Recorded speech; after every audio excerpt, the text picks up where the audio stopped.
Power doesn't announce itself. It withdraws. Most people mistake detachment for weakness. In reality, detachment is what happens after emotional discipline is mastered. People who react to everything control nothing. The moment you stop explaining yourself, the moment you stop chasing validation, the moment your emotions stop dictating your decisions, that's when power begins to form. It's a fundamental shift from being a reactor to being an architect of your own life. Think about it. We live in a world that constantly begs for our reaction. A notification, a comment, a disagreement, they all pull at our emotional strings. The untrained mind gets caught in this cycle, spending valuable energy on things that ultimately don't move the needle forward. But the person who understands true power knows that their internal state is their most valuable asset. They guard it fiercely. Detachment is not arrogance, it's efficiency. You dan T, disengage because you dan T care you. Disengage because you care too much about the outcomes to let emotion cloud your judgment. It's about preserving your focus for what truly matters. Imagine a surgeon. Would you want them to be emotionally overwhelmed during a critical operation? Of course not.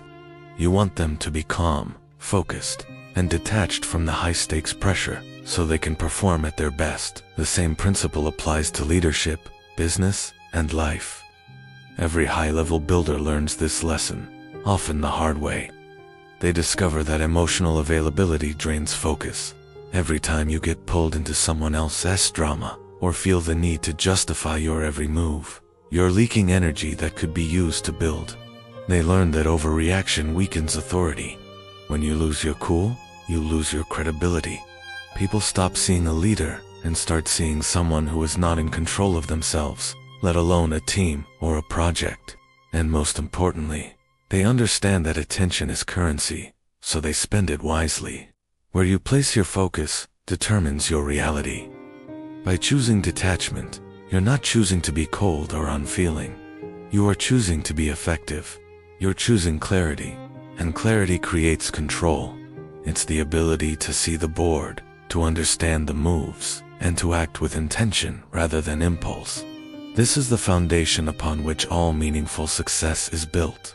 Most people will never reach this level of power because they are addicted to being felt, heard, and validated. The need for external approval is a powerful chain that keeps them tethered to emotional chaos. They crave the quick hit of someone agreeing with them or the drama of a conflict. But real, sustainable control demands something deeply uncomfortable: emotional silence. It requires you to sit with your own thoughts, to be your own source of validation, and to find strength in stillness when the world is screaming for you to react. In part 2, we are going to dive much deeper. We'll break down how power isn't just achieved, but how it is maintained over the long term.